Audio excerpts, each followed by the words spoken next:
Dans notre précédente vidéo, on avait du coup la question, est-ce que je peux investir 150 000 euros? On va continuer de la traiter.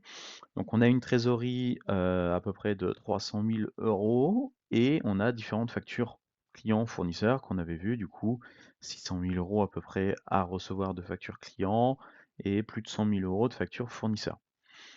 Mais est-ce qu'on n'aurait pas déjà passé des commandes à des fournisseurs pour lesquels on va recevoir des factures? Donc ça, du coup, il faudrait aller dans les achats, regarder nos commandes bons de fournisseurs, hop là, les statuts de facturation en attente, pour lesquels on n'a pas encore eu les factures, tout sélectionner, et générer les écritures de charges à payer. Donc là, on a besoin de faire nos différents calculs et de demander, par exemple, à la date d'aujourd'hui, on n'est pas sur une situation fin de mois précédent, mais à la date d'aujourd'hui, qu'est-ce que j'ai comme quantité reçue qui générerait la facturation? Et là, on se rend compte que on a 62 000 euros que les fournisseurs ne nous ont pas encore envoyés. J'ai pris qu'une seule commande ici, mais bien entendu, on peut en avoir plusieurs. Donc 60 000 euros que je n'ai pas dans ma comptabilité et que je vais devoir venir ajouter sur ma petite feuille de papier ou mon tableau Excel pour dire d'indiquer que j'ai 60 000 euros de facture à recevoir.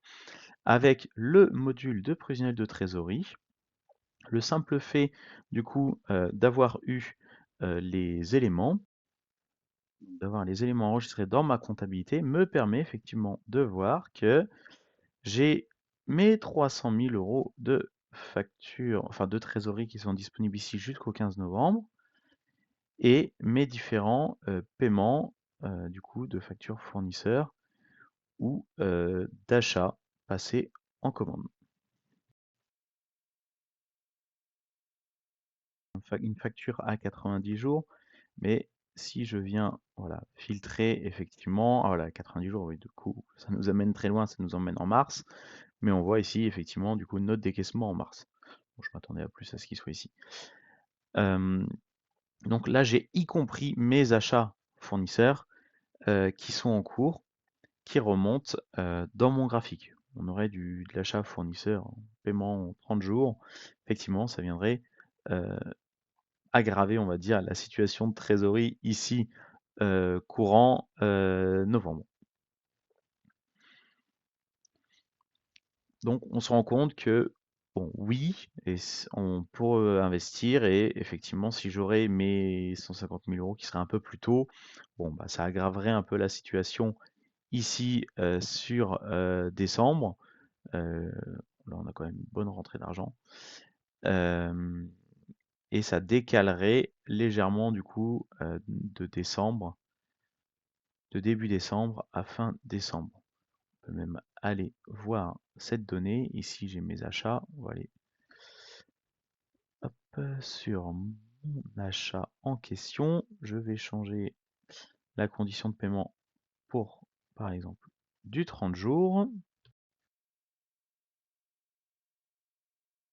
De mettre à jour. On va actualiser le tableau. Voilà, mettre à jour. Et c'est ce que j'évoquais ici. On est sur du coup du 30 jours à facturer. On considère que le fournisseur nous facture, je crois que j'ai marqué configurer fin de mois. Donc là, au 20 décembre. Au 20 décembre, ça m'indique qu'effectivement, je vais avoir de la facturation, des paiements pour mon fournisseur au 20 décembre. Donc là, voilà, on trouve ce décalage qu'on voyait tout à l'heure ici, on le retrouve ici, et que on est non pas à 600 000 euros de trésorerie en décembre, mais plutôt aux alentours de 300 000 euros du coup avec ce paiement fournisseur qui doit rentrer.